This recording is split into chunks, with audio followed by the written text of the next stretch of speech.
സംവിധായകന്റെ കരണത്ത് പൊട്ടിച്ചത് ഇതിനായിരുന്നു. ബലാത്സംഗത്തിൽ വേദന പോരെന്ന്. അഭിനയിക്കുന്നവർക്ക് അത് കഴിഞ്ഞങ്ങ് പോകാം.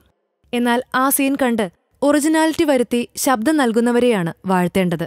അത്തരത്തിലൊരു അനുഗ്രഹീത കലാകാരിയാണ് ഭാഗ്യലക്ഷ്മി. അവരാണ് ചെന്നൈയിലെ സ്റ്റുഡിയോയിൽ വെച്ച് ഒരു സംവിധായകന്റെ കരണക്കുറ്റിക്കിട്ട് പൊട്ടിച്ചതിനെക്കുറിച്ച് വാചാലയായത്. ചെന്നൈയിലെ AVM റെക്കോർഡിംഗ് സ്റ്റുഡിയോയിൽ ഒരു സിനിമയുടെ ഡബ്ബിങ്ങിന് പോയതായിരുന്നു ഭാഗ്യലക്ഷ്മി.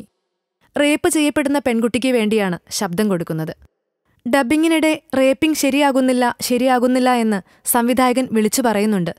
എന്നെ വിടൂ എന്ന് ഞാൻ മോണിറ്റർ നോക്കി പറഞ്ഞുകൊണ്ടേയിരിക്കുന്നു. നിരവധി തവണ റീടേക്കിംഗ് എടുപ്പിച്ചു സംവിധായകൻ. ഇടയ്ക്കയാൾ തെറി പറയുന്നു. നിന്നെ ആരാടി ഡബ്ബിംഗ് പഠിപ്പിച്ചതെന്നെല്ലാം ചോദിക്കുന്നു. ഒരു റേപ്പ് സീൻ ഡബ്ബ് ചെയ്യാനറിയാത്ത നീ എവിടുത്തെ ഡബ്ബിംഗ് ആർട്ടിസ്റ്റാ എന്ന് ചോദിച്ച് ബഹളം തുടങ്ങി. അപ്പോഴേക്കും അയാളുടെ തെറിവിളിയും അട്ടഹാസവും കണ്ട് സഹികെട്ട ഞാൻ പറഞ്ഞു, ഈ പടത്തിന് ഞാൻ ഡബ്ബ് ചെയ്യുന്നില്ലെന്ന്. പുറത്തിറങ്ങി. അയാൾ ഓടിവന്ന് എടീ പോടി എന്നെല്ലാം വിളിക്കുന്നു. ഇത് ഡബ്ബ് ചെയ്യാതെ നീ പോകുമോ? എന്നാൽ അതൊന്ന് കാണട്ടെ എന്ന് പറഞ്ഞ് എന്നെ തടഞ്ഞുവെച്ചു. ഞാൻ പറഞ്ഞു, എന്നെ എടീ പോടി എന്ന് വിളിച്ചാൽ വിവരമറിയുമെന്ന്. എന്നാൽ അത് കാണട്ടെ എന്ന് പറഞ്ഞ അയാളുടെ കവിളത്ത് ആഞ്ഞൊന്ന് പൊട്ടിച്ചു ഞാൻ. സ്റ്റുഡിയോ ഉടമ ശരവണനോട് കാര്യം പറഞ്ഞു.